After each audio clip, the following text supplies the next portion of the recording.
Paz seja convosco. Segundo período nosso. Estamos tratando de Gálatas capítulo 2. Já deixa aberto aí, Gálatas capítulo 2.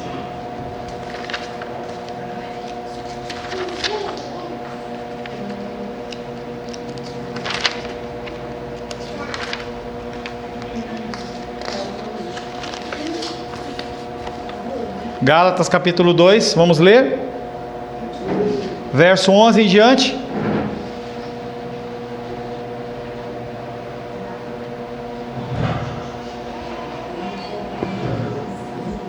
Gálatas 2, 11 em diante, assim diz a palavra de Deus. Quando, porém, Cefas veio a Antioquia, resistir-lhe face a face, porque se tornara irrepreensível. Com efeito, antes de chegarem alguns da parte de Tiago, comia com os gentios. Quando, porém, chegaram, afastou-se, por fim veio apartar-se, temendo-os da circuncisão. Também os demais judeus dissimularam com ele, a ponto do próprio Barnabé ter se deixado levar pela dissimulação deles. Quando, porém, vi que não procediam corretamente, segundo a verdade do Evangelho, disse a Cefas, na presença de todos: se tu, sendo judeu, vives como gentio e não como judeu, por que obriga os gentios a viverem como judeus? Nós, judeus por natureza, e não pecadores,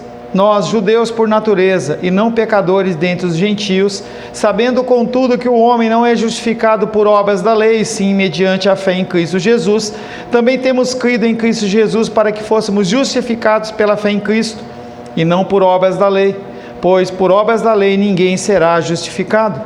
Mas se procurando ser justificados em Cristo, fomos nós mesmos também achados pecadores, dar-se-á o caso de ser Cristo ministro do pecado? Certo que não, porque se torno a edificar aquilo que destruí a mim mesmo, me constituo transgressor, porque eu, mediante a própria lei, morri para a lei, a fim de viver para Deus. Estou crucificado com Cristo. Logo, já não sou eu quem vive, mas Cristo vive em mim. E esse viver que agora tenho na carne, vivo pela fé do Filho de Deus, que me amou e a si mesmo se entregou por mim. Não anula a graça de Deus, pois, se a justiça é mediante a lei, segue-se que morreu Cristo em vão. Palavra do Senhor. Semana passada, na retrasada, nós meditamos sobre a ação de Pedro, meditamos sobre todo o proceder errado de Pedro, e nós começamos na semana passada a falar sobre o que Paulo fez, qual foi a conduta de Paulo em relação a isso. Falamos que ele enfrentou Pedro face a face, porque ele se tornou repreensível. Falamos que ele não hesitou, mesmo diante de quem Pedro era, entendeu? O líder da igreja, comissionado pelo próprio Jesus Cristo. Falamos que ele não fez este confronto porque ele era iracundo, ou porque ele não conseguia controlar a sua língua, nem porque ele era exibicionista ou via Pedro como rival, mas sim, ele trazia novamente à tona o que ele repreende os Gálatas logo no início do capítulo 1, dizendo que eles estavam abandonando a verdade do Evangelho, colocando outros elementos. Então, o que Paulo entende como preocupante ali é a verdade do Evangelho. Inclusive em Gálatas capítulo 1, verso 8 e 9, ele fala que aquele que prega um Evangelho diferente do que as Escrituras comandam, seja maldito, ou seja anátema. E aí Pedro está fazendo exatamente isso, está pervertendo todo o Evangelho em detrimento de um bom relacionamento com as pessoas. Falamos também que esta controvérsia, não essa especificamente, mas outras, tem se repetido na igreja desde a fundação da igreja, em que as pessoas elas sempre estão querendo colocar novos princípios que não estão pautados na palavra de Deus. Falamos que a questão fundamental em jogo é exatamente a mesma. A aceitação do pecador diante de Deus é somente pela fé, que nós vamos falar um pouco mais hoje sobre o conceito da justificação. Não importa as obras, não importa o que você faz, mas você, por ser salvo, você faz. Falamos também no final da aula passada que nós devemos andar corretamente de acordo com o Evangelho. Não basta você crer, não basta você preservar, não basta você falar, mas você tem que aplicá-lo. acho que é Lucas que diz, de que adianta você ganhar o mundo inteiro e perder a sua alma? Além do contexto da salvação individual, ele está falando do exemplo que você dá para os outros. O que os outros veem, entendem, quando você se diz cristão e não aplica as leis do Senhor. Nós temos que aplicar. A única barreira para termos comunhão com Deus e consequentemente uns com os outros é a incredulidade. Se você não crê que Jesus Cristo, Ele é o caminho para Deus e que Ele morreu para te salvar, aí você está com um problema. Por mais que você tenha certeza no teu coração, você não é cristão e você não vai ter a salvação eterna. Você tem a perdição eterna. O princípio de comunhão com Deus é fé em Cristo. Além de andarmos corretamente de acordo com o Evangelho, nós devemos nos opor àqueles que negam o Evangelho. E eu não estou dizendo para você entrar em roda de discussão com ninguém. Está vendo o cara falar alguma coisa, você vai lá, agora eu vou defender o Evangelho. E aí você quer muito mais defender o teu conhecimento do que o outro está falando. Um princípio muito interessante é, se alguém perguntar para você o que você acha, você fala. É algo que é importante. Você não entrar em discussões à revelia, mas também você não pode negar o Evangelho. O que você acha a respeito disso? Qual é o seu posicionamento em relação a isso? Ali você tem que falar. Mas eu não concordo por causa disso, isso. Defenda o Evangelho. Quando o problema existente entre nós for trivial, o que é trivial? Se a calça tem ventilador, se não tem ventilador, essas coisas são triviais. Pode ser legal, mas eu não posso estabelecer uma doutrina dizendo que a partir de hoje todas as pessoas têm que usar essa calça para ser salvo. Pastor, que exemplo ridículo, mas é exatamente isso que as pessoas fazem. Elas pegam exemplos ridículos e é tão ridículo que a pessoa acredita naquilo. Às vezes nem tão ridículo, né? Não, sim, claro que não. É lógico que tem, eu estou falando que quando os exemplos são ridículos, as pessoas elas aceitam. Como eu já falei para vocês, o exemplo da unção da churrasqueira, em que o cara colocou a churrasqueira lá acesa e fazia as pessoas soprarem. Sopra! Sopra! O que acontece quando você sopra uma churrasqueira acesa? A brasa, e aí a pessoa ela via aquele calor subindo e ela achava que era do Espírito Santo, caía para trás tremendo. É ridículo isso. Mas por ser tão ridículo, a pessoa não questiona. Andar, tem muitos exemplos, né? Você comer grama, cheirar a Bíblia, o pastor ele é santo, então ele não pode pisar no chão, ele tem que ficar andando. Isso acontece na África. Você pisa em cima das pessoas para poder se locomover. Vai ser bem rapidinho. Eu vi um camarada botando uma coisa no nariz do outro e dizendo, você ainda quer fumar? Ele se sacudindo por ali. Eu falei, até o menino sabe que isso aí é uma coisa que ele botou nesse fundo que dá essa reação no cara. Quando o problema entre nós for trivial, devemos ser o mais flexível possível. Dentro do possível, seja flexível. Mas quando a verdade do Evangelho estiver em jogo, devemos permanecer firmes. Aí você não abre mão. Princípios, você não abre mão. Graças a Deus por Paulo que enfrentou Pedro face a face. Por Lutero que se aprendeu a desafiar até mesmo um papado. Imagina aquele contexto em que Lutero ele vai lá e vê aquele monte de coisas erradas, ele vai lá, redige as teses dele e coloca lá na capela. Olha, o que eu acho de errado é isso. Lutero não queria divisão da igreja, mas ele não podia ficar calado. O que estava sendo falado ali era engano. As pessoas estavam aprendendo o engano. Onde estão essas pessoas nos dias de hoje? Onde estão as pessoas que defendem o Evangelho? Que em meio a aberrações que são pregadas e faladas, falam isso está errado. Isso não é correto. Onde está isso na Bíblia? Não devemos ser levados à submissão por causa do medo, e é isso que muitas pessoas se submetem, é essa ignorância por causa do medo. Eu vou falar algo diferente.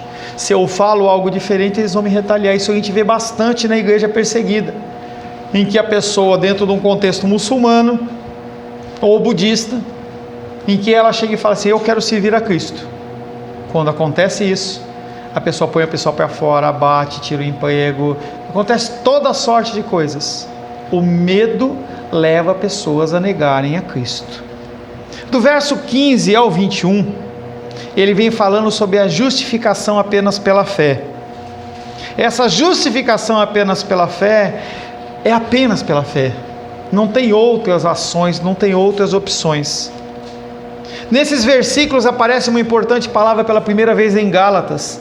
Ela é central da mensagem da epístola, central no evangelho pregado por Paulo e central no próprio cristianismo. Ninguém pode jamais entender o cristianismo sem entender a palavra justificação. Se você não entende o que é justificação, você não entende o que é ser cristão. Aí você vai criar uma série de possibilidades. A gente vê cultos judaicos, a gente vê cultos em que as pessoas têm que ter uma série de tipo de vestimentas. Se você passar aqui na quarta-feira, você vai ver as pessoas lá no centro de Umbanda, Macumba, sei lá, tem a roupa própria. Você não pode entrar na presença da divindade sem aquela roupa. Então são todas regras que no cristianismo isso não existe. Porque você tem que entender que essa justificação ela leva à premissa de que você não é merecedor e que o Senhor concedeu aquilo de uma forma imerecida para você. O verbo aparece 3 vezes no versículo 16. Vê o 16 aí. Gálatas capítulo 2, verso 16. Sabendo, contudo, que o homem não é justificado por obras, Uma vez. e sim mediante a fé em Cristo Jesus, também temos crido em Cristo Jesus para que fôssemos justificados. Segunda vez. Por obras da lei, ninguém será justificado. Terceira vez. Quando você vê no verso 17, ele volta e fala de novo: mas se procurando ser justificados. A justificação, ela é importante. Nesse parágrafo, Paulo desvenda a grande doutrina da justificação pela fé. É a boa nova de que homens e mulheres pecadores podem ser aceitos por Deus, não por causa das suas obras, mas através de um simples ato de confiança em Jesus Cristo. Grande confusão na época de Lutero e anterior. O quê? Quer dizer que você não precisa da igreja? Quer dizer que você não precisa ser benevolente? Você não precisa entregar seus recursos? Você não precisa? Não, isso não é de Deus. Nós temos que continuar mantendo as pessoas dentro desse cabresto, de que elas precisam, para a salvação, elas precisam de um toque do sacerdote, elas precisam vir à igreja, elas precisam ter algum tipo de conhecimento que só o sacerdote tem, uma revelação, uma profecia. Martinho Lutero escreve: essa é a verdade do Evangelho, a justificação. É também um artigo principal de toda a doutrina cristã, em que consiste o conhecimento de toda a piedade. Portanto, é mais do que necessário que conheçamos bem esse artigo, que o ensinemos aos outros e que o martelemos em suas mentes. Para quê? Para que isso fique gravado na sua mente, que a salvação não é por o que você faz, e sim um conceito meritório de Deus e não seu. Em outras passagens, Lutero se refere a ele como principal, o mais importante, o mais especial da doutrina cristã, pois é a doutrina que realmente transforma as pessoas em cristãos. Enquanto você não entender o conceito da justificação, você pode até ser eleito lá antes da fundação do mundo, mas aqui na terra você não é cristão, que você vai ficar correndo atrás da salvação. Você vai ficar correndo através das boas obras. Isso acontece muito em igrejas que tem culto segunda, terça, quarta, quinta, sexta, sábado, domingo, de manhã, de tarde, de noite. Se você faltar um e Jesus Cristo voltar, você ficou. É isso que se é pregado. Se a pessoa ela não fizer um tipo de procedimento, ela não é salva. Então eu tenho que ter procedimentos, eu tenho que ter normas, eu tenho que ter jeitos de agir, porque se eu não fizer isso, Deus ele não vai me reconhecer. Lembro que lá em São Paulo, quando eu queria receber o batismo com o Espírito Santo dentro do contexto pentecostal, a pessoa falou para mim assim: você tem que orar muito, você tem que jejuar muito, tem que buscar muito Deus. Quando Deus vê que você quer Ele muito, aí Ele te concede. Aí você fica naquele desespero, naquela corrida incansável. Parece que essa semana ou na semana passada morreu um pastor porque fez jejum. Fez um jejum sem um acompanhamento, teoricamente sem uma direção de Deus, com problemas de saúde que proibiam ele fazer aquilo, e ele morreu. Por quê? Talvez buscando a sua própria santificação, através de uma coisa que Deus não ordenou que ele fizesse. Nessa fala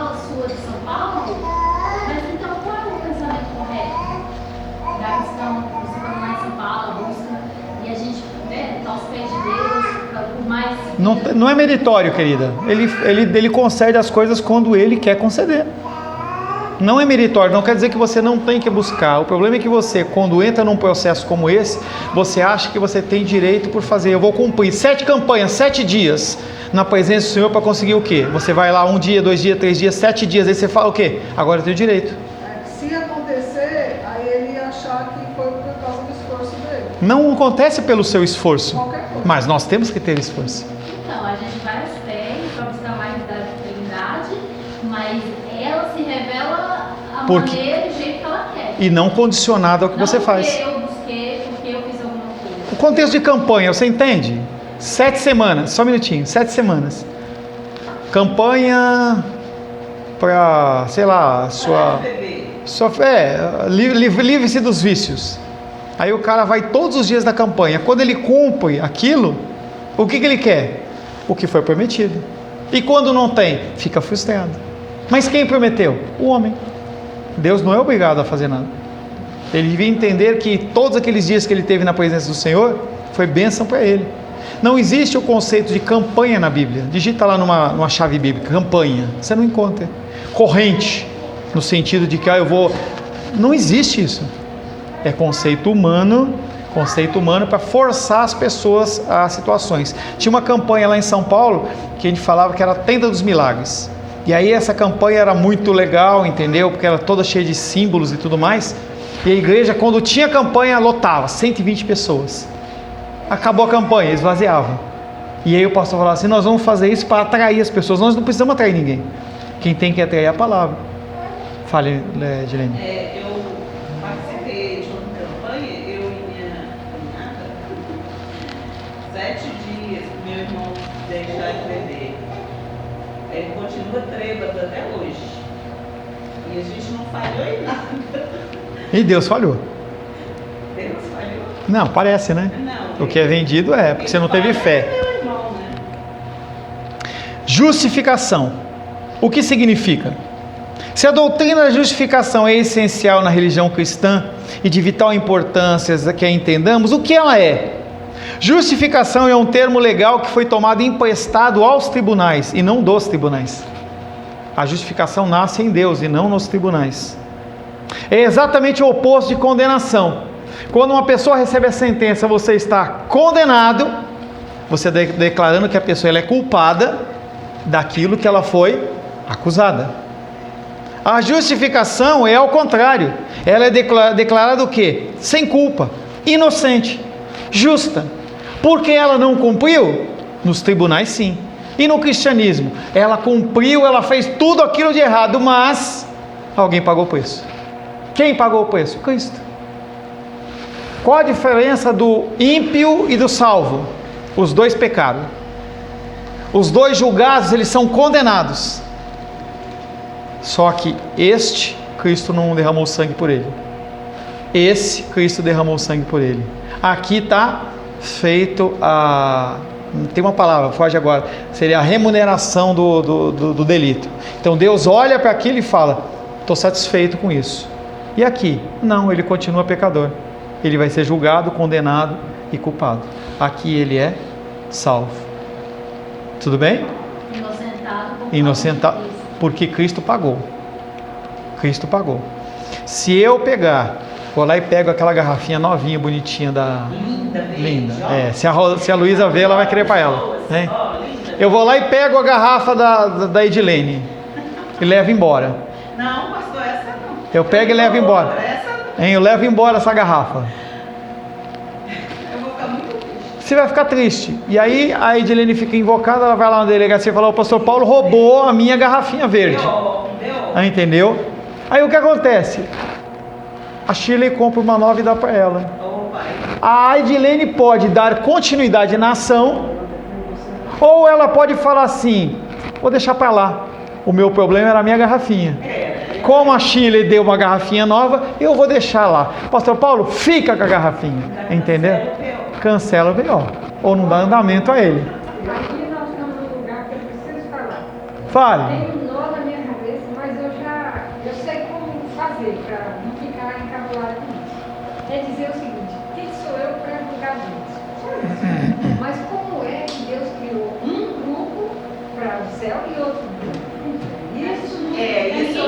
Isso primeiro, ele não criou um grupo para o céu e um grupo para o inferno. Ele criou um grupo que ele reme e outro que ele não reme. E aí a pessoa ela fica. E isso aí não tenho resposta para você. Nossos pensamentos não alcançam. Não alcançam. Nem o meu alcança, nem o seu alcança, nem o de ninguém alcança.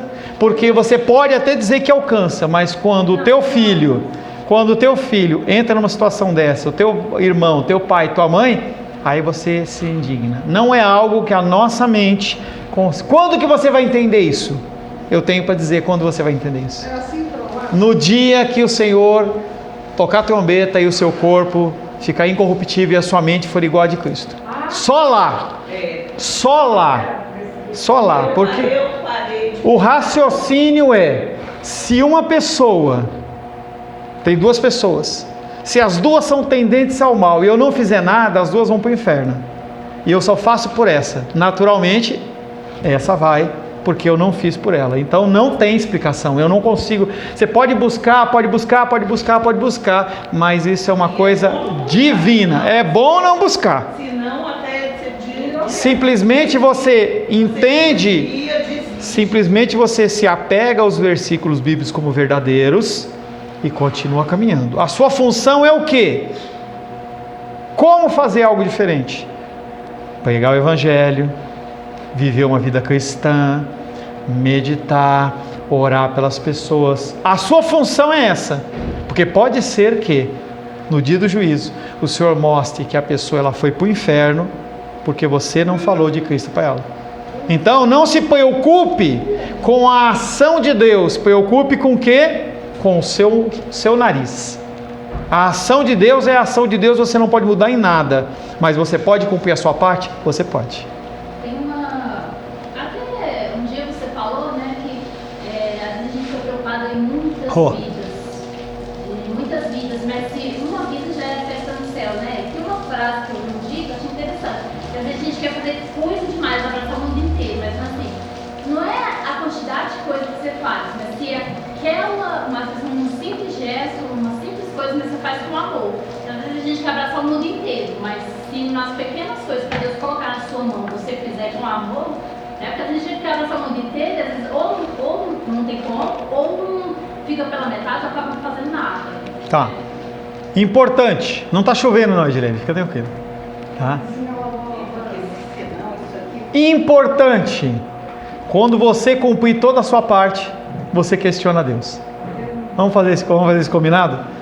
Depois que você fizer toda a sua parte, aí você fala, Deus, agora que eu cumpri toda a minha parte, então deixa Deus agir como Deus. Deixa Deus agir como Deus e você luta para você fazer a sua parte, tá? Justificação é um termo legal que é tomado emprestado aos tribunais, é exatamente o oposto de condenação. Condenar é declarar uma pessoa culpada e justificada é declarar a pessoa sem culpa. Na Bíblia refere-se ao ato imerecido do favor de Deus, através do qual Ele coloca diante de si o pecador, não apenas perdoando e isentando-o da culpa, mas também aceitando e tratando como justo. E aí, voltando ao exemplo da garrafinha, eu peguei, Edilene foi na delegacia, recebeu uma nova garrafa da Shirley, deixou eu ficar com a minha garrafa, cancelou o BO e além de tudo compra mais uma garrafa para mim. Ué, mas isso é graça, é excedente, não é só reposição. Deus ele não só fala assim, você não é culpada, ele além de tudo ele te dá algo a mais, que é a salvação. Paulo está escrevendo sobre uma necessidade humana universal tão urgente hoje como foi há 2000 anos atrás. Pelo menos duas coisas básicas nós sabemos com certeza. A primeira, Deus é justo. Isso é certo. Deus é justo. A segunda, nós não somos justos. Você não tem justiça nenhuma em si próprio. Esses dois fatos colocados juntos explicam a nossa difícil situação, que a nossa consciência e experiência já nos fizeram sentir, isto é, que algo está errado entre nós e Deus. Você sabe muito bem disso, tem algo errado. Em vez de harmonia entre a minha pessoa e Deus, há atrito. Estamos sob juízo e sobre a justa sentença de Deus. Não tem ninguém que consiga falar assim: eu não mereço isso. Você pode até, dentro dos seus pensamentos, da sua dor, você fala assim: eu não mereço, mas será que não merece mesmo? O que é que você plantou? Em saúde é muito fácil. A gente vê pessoas andando dentro de um contexto de saúde. Olha a chuva de novo, hein? Contexto de saúde, e aí lá na frente ela não cuida, não se alimenta, tal. Quando chega lá na frente ela fala: Deus, o que eu fiz para merecer por isso? Se fosse possível, Deus abria aquele telão assim na hora, deixa eu mostrar algumas. A gente ia entender, porque a gente acha que a nossa saúde não é devida às nossas ações, a retaliação das pessoas não é devida às nossas ações, e toda sorte de coisas não depende de nós. 2 Coríntios, capítulo 6, verso 14.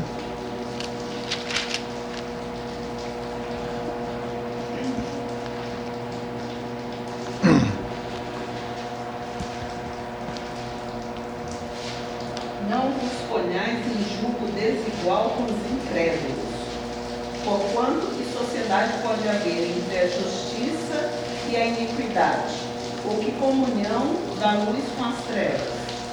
Como que a gente pode dizer que é cristão e compactuar com o que o mundo fala? A gente tem visto de noite a ação de Pedro, em que ele enfrenta aquele exército para salvar Cristo, e agora ele está sentado com as mesmas pessoas na fogueira para se esquentar. Esse versículo, ele normalmente é usado para casamento. Que comunhão há entre justos e injustos, entre luz e trevas? Entendendo que é isso e muito mais que isso. Contexto de sociedade, que é o contexto de você caminhar junto numa empreitada com uma pessoa que não acredita naquilo que você acredita. Eu sou uma pessoa que trabalho em prol da humanidade, o outro trabalha em prol de si mesmo. Como que você vai caminhar junto com a pessoa? Isso vale para a sociedade civil, para casamento, para projetos, para todas. Não, mas os fins justificam os meios. Nunca. Não há esse contexto das Escrituras. Nós temos que entender que Deus, ele é provedor, que ele é soberano e que você caminha segundo as ordenanças deles. Então hoje nós estamos com um pequeno grupo aqui, algumas pessoas faltaram, tal. Bom, agora eu estou querendo mudar isso. Eu pego e mudo o que Deus está me dando direção, e eu vou fazer essa igreja encher. Mas eu perverto o que é que Deus me deu de direção. Essa sociedade da luz e das trevas, elas não funcionam. Não dá certo. Sendo assim, a questão mais urgente que enfrentamos é a mesma que Bildade. Quem é Bildade? É o suíta. Jó 25:4. Vamos lá. Jó. Jó 25.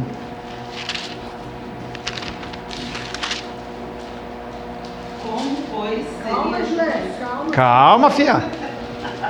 Estou elétrica. Vai. Como, pois, seria justo o homem perante Deus, e como seria puro aquele que nasce de mulher? Esse Bildade, ele está junto com Jó e com os outros amigos lá discutindo, em que Jó ele começa a ficar invocado, e ele começa a apresentar que ele é digno. Ele começa a apresentar que ele não é justo o que está acontecendo. E aí esse Bildade, ele chega e fala: como, pois, seria o homem justo perante Deus? Como seria puro aquele que nasce de mulher? E aí ele vai na condição do adulto e vai na condição da criança.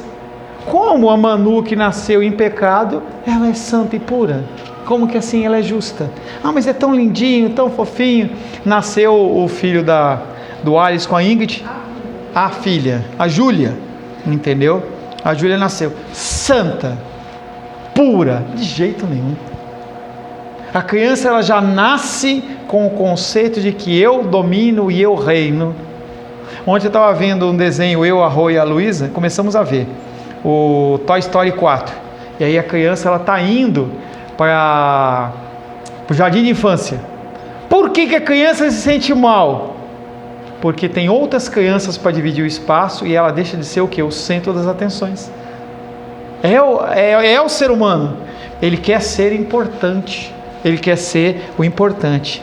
Como Paulo colocou, como pode um pecador condenado ser justificado? A resposta a essas perguntas cruciais se encontram nesse parágrafo. Primeiro, ele expõe a doutrina da justificação mediante a fé, versos 15 e 16. Depois ele argumenta, dos versos 17 a 21, examinando a objeção mais comum, demonstrando a total impossibilidade de qualquer alternativa. Não há outra saída. A única saída é Jesus Cristo. A única saída é o sacrifício de Cristo na cruz do Calvário. Primeiro ele expõe o contexto da justificação, versos 15 e 16. Vamos ler de novo? Gálatas 2, 15 e 16.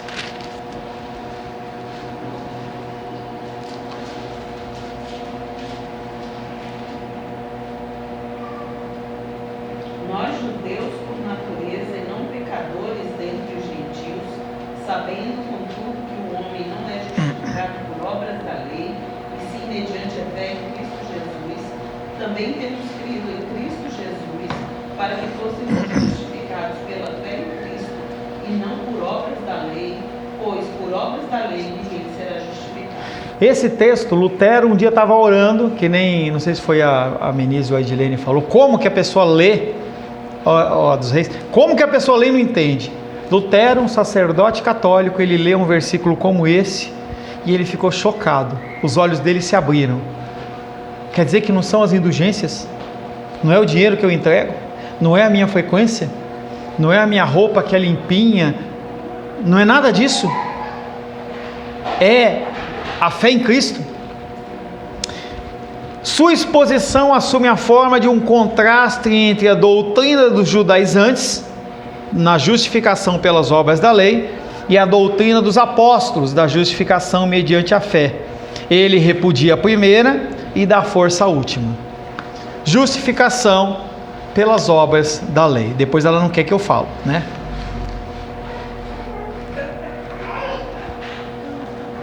Justificação pelas obras da lei.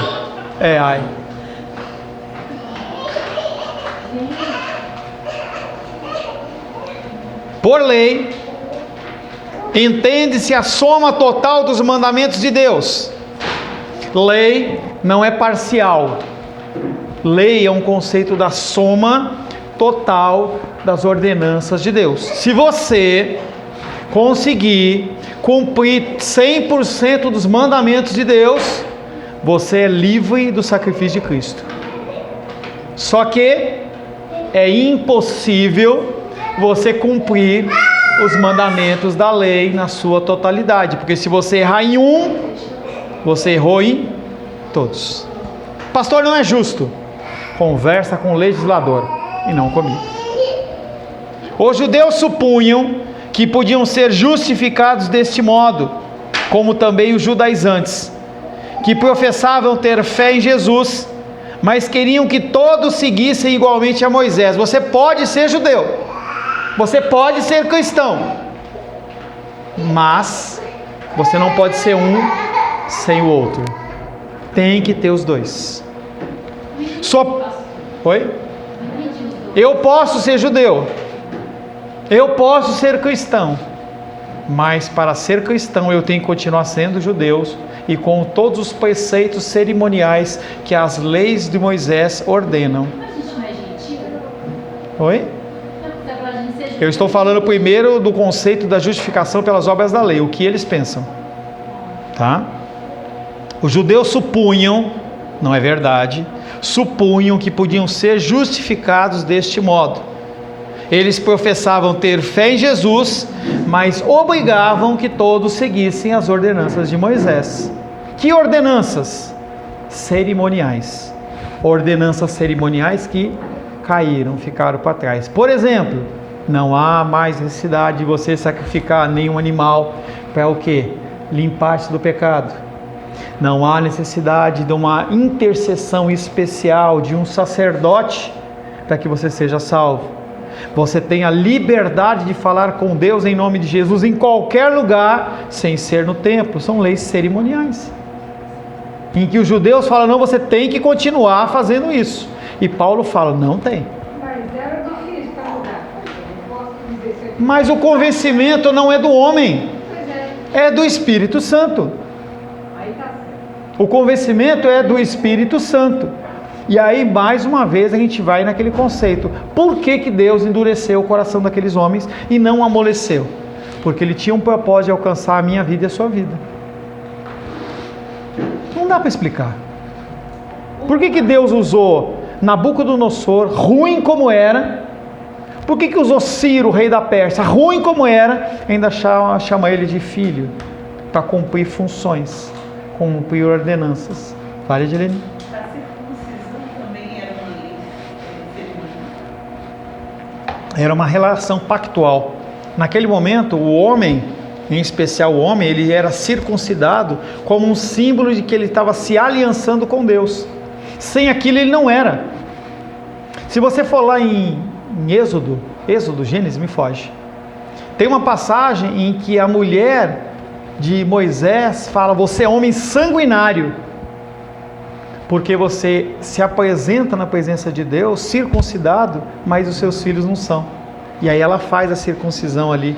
Ele chama a atenção de Moisés, porque ele tinha que cumprir aquela lei cerimonial, ele não estava cumprindo. Há a necessidade. E hoje? Sim, eu aceito Jesus. Eu digo sim para o Senhor. Acabou.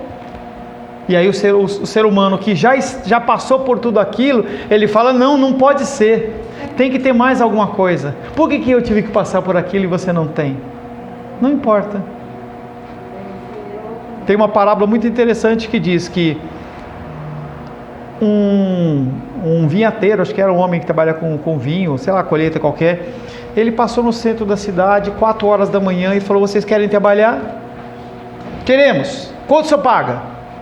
1 denário. Era uma moeda que era 1 dia de salário de um funcionário. Aí quando foi 9 horas da manhã, ele passou lá de novo. Tinham pessoas na praça. Vocês querem trabalhar? Queremos. Meio-dia, 2 horas. Passou as 4 horas da tarde. Vocês estão aqui, vocês não trabalharam o dia inteiro? Pois é, ninguém veio buscar a gente. A gente correu de um lado para outro. Vocês querem trabalhar? Queremos. Na hora de pagar, começou dos últimos para os primeiros. Aquele que trabalhou 1 hora, quanto que você recebeu? 1 denário. Trabalhou 2 horas, 1 denário. 5 horas, 1 denário. Trabalhou o dia inteiro, 1 denário. Opa, que isso? O senhor não está sendo justo. Ele trabalhou 1 hora, eu trabalhei 10 horas. E você paga 1 denário para ele e 1 denário para mim. Ele falou assim: o dinheiro é meu. Eu combinei o que com você? 1 denário. Toma o teu dinheiro e deixa eu fazer o que eu quero com o meu dinheiro. É ele que estabelece as regras. Então, no caso dos judaizantes, eles tinham que entender que eles passaram por um procedimento que outros não têm que passar. Que você não passou por alguns procedimentos que talvez os outros não tenham que passar. Talvez uma parte do sofrimento que você passe, os outros não têm. Não, a pessoa tem que sofrer, tem que fazer jejum, tem que fazer oração. Não tem. Ela tem que seguir os princípios do Senhor, e pode ser que a vida dela seja muito tranquila. Tem pessoas que vivem a vida inteira numa bagunça total, e chega no último dia da vida dela, se arrepende. Não é justo, pastor. Vai falar com Jesus, que perdoa lá o usurpador, o ladrão na cruz, em que aquele homem foi mal a vida inteira, e naquele dia ele se arrependeu. Qual a diferença? É a regra de Deus. Ele quer pagar 1 denário para você, você que salvou desde o início da sua vida, e quer pagar 1 denário para aquele que se converteu no último dia da sua vida. Como que a gente vai questionar ou julgar o nosso Deus? Semana que vem, se Deus assim nos permitir, nós vamos continuar falando. Eu vou retomar esse contexto de justificação, que ele é muito importante. Nós vamos dar andamento para você entender que não é pelo que você faz, mas é pelo que Deus é. Senhor, em nome de Jesus, louvamos, adoramos e bendizemos o Senhor por esse início desse estudo da justificação dentro do livro de Gálatas, capítulo 2. Nós, Pai, temos que entender que a justificação não vem através dos nossos esforços, apesar deles serem necessários.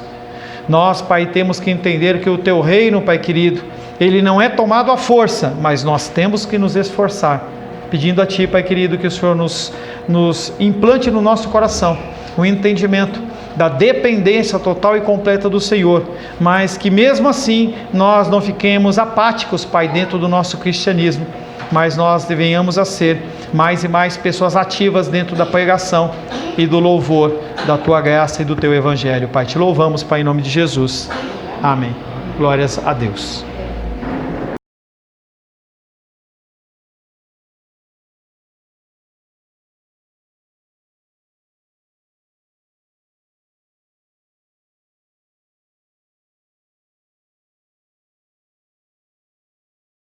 Querem trabalhar? Queremos. Quanto eu pago? 1 denário. Era uma moeda, era um dia de salário de um funcionário. Aí quando foi 9 horas da manhã, ele passou lá de novo. Tinham pessoas na praça. Vocês querem trabalhar? Queremos. Meio-dia. 2 horas. Passou as 4 horas da tarde. Vocês estão aqui, vocês não trabalharam o dia inteiro? Pois é, ninguém veio buscar a gente. A gente correu de um lado para o outro. Vocês querem trabalhar? Queremos. Na hora de pagar. Começou dos últimos para os primeiros. Aquele que trabalhou 1 hora, quanto você recebeu? 1 denário. Trabalhou 2 horas, 1 denário. 5 horas, 1 denário. Trabalhou o dia inteiro, 1 denário. Opa, que isso? O senhor não está sendo justo. Ele trabalhou 1 hora, eu trabalhei 10 horas. E você pagou 1 denário para ele, 1 denário para mim. Ele falou assim: o dinheiro é meu. Eu combinei o que com você? 1 denário. Toma o teu dinheiro e deixa eu fazer o que eu quero com o meu dinheiro. Ele que estabelece as regras. Então, no caso dos judaizantes, eles tinham que entender que eles passaram por um procedimento que outros não têm que passar. Que você não passou por alguns procedimentos que talvez os outros não tenham que passar. Talvez uma parte do sofrimento que você passe, os outros não têm. Não, a pessoa tem que sofrer, tem que fazer jejum, tem que fazer oração. Não tem. Ela tem que seguir os princípios do Senhor. Pode ser que a vida dela seja muito tranquila. Tem pessoas que vivem a vida inteira numa bagunça total e chega no último dia da vida dela e se arrepende. Não é justo, pastor. Vai falar com Jesus, que perdoa lá o usurpador do ladrão na cruz. Porque aquele homem foi mal a vida inteira, naquele dia ele se arrependeu. Qual a diferença? É a regra de Deus. Ele quer pagar 1 denário para você, você que salvou desde o início da sua vida, e quer pagar 1 denário para aquele que se converteu no último dia da sua vida. Como que a gente vai questionar ou julgar o nosso curso? Semana que vem, se Deus assim nos permitir, nós vamos continuar falando. Eu vou retomar esse contexto de justificação, que ele é muito importante. Nós vamos dar andamento para você entender que não é pelo que você faz, mas é pelo que Deus é. Senhor, em nome de Jesus, louvamos, adoramos e bendizemos o Senhor por esse início desse estudo da justificação dentro do livro de Gálatas, capítulo 2. Nós, Pai, temos que entender que a justificação não vem através dos nossos esforços, apesar deles serem necessários. Nós, Pai, temos que entender que o Teu reino, Pai querido, ele não é tomado à força, mas nós temos que nos esforçar, pedindo a Ti, Pai querido, que o Senhor nos implante no nosso coração o entendimento da dependência total e completa do Senhor, mas que mesmo assim nós não fiquemos apáticos, Pai, dentro do nosso cristianismo, mas nós deveríamos a ser mais e mais pessoas ativas dentro da pregação e do louvor da Tua graça e do Teu Evangelho. Pai, te louvamos, Pai, em nome de Jesus. Amém. Glórias a Deus.